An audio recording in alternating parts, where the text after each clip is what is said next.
বেগম জিয়ার প্রতি যে আস্থা, আজকে তারেক রহমান আমাদের নেতা, তো অতএব আজকে আমি তাদের ঋণ তো কোনোদিন শোধ করা যাবে না।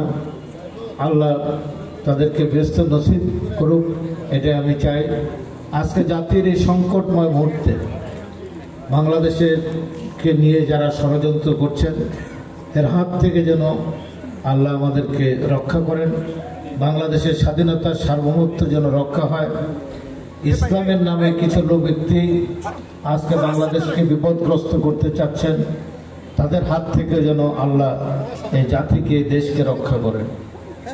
যারা বেহেশতের টিকিট বিক্রি করছেন, মানুষের ঈমান আকীদা নিয়ে আজকে সম্মুখীন করছেন, ইসলামকে যারা বিকৃতভাবে মানুষের কাছে উপস্থাপন করছেন, এর থেকে আল্লাহ যেন আমাদেরকে ফানা দেন, এর থেকে আল্লাহ যেন আমাদেরকে মুক্তি দেন। আমি এর বেশি কিছু বলবো না। পরিশেষে আজকে বাংলাদেশের যে সংকট, এই সংকটটি উত্তরণের জন্য সমগ্র বাংলাদেশে হাক্কানি আলেম, মানুষ, ধর্মপ্রাণ মুসলমান, আমরা বাংলাদেশে একমাত্র জেলা নোয়াখালী যেখানে কোনো পীরের ব্যবসা নেই। অন্যান্য জেলায় পীরের ব্যবসা আছে। পীর সাহেবকে টাকা দিলে, পীর সাহেবের পায়ে চুমা দিলে আপনি বেহেশতে চলে যাবেন।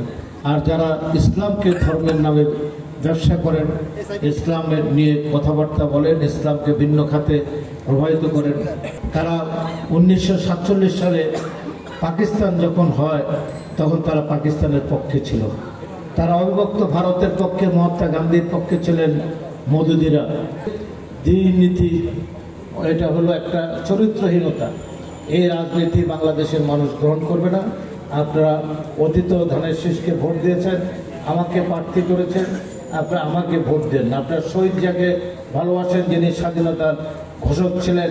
এটা নয় শুধু, যিনি মধ্যপ্রাচ্যে এই যে বাংলাদেশের শ্রমিকদের নেওয়া ব্যবসা বাণিজ্য, আজকে 1.5 কোটি মানুষ সৌদি আরব সহ মধ্যপ্রাচ্যে ব্যবসা বাণিজ্য করেন, এটি কে উন্মোচন করেছেন? এই নাটটি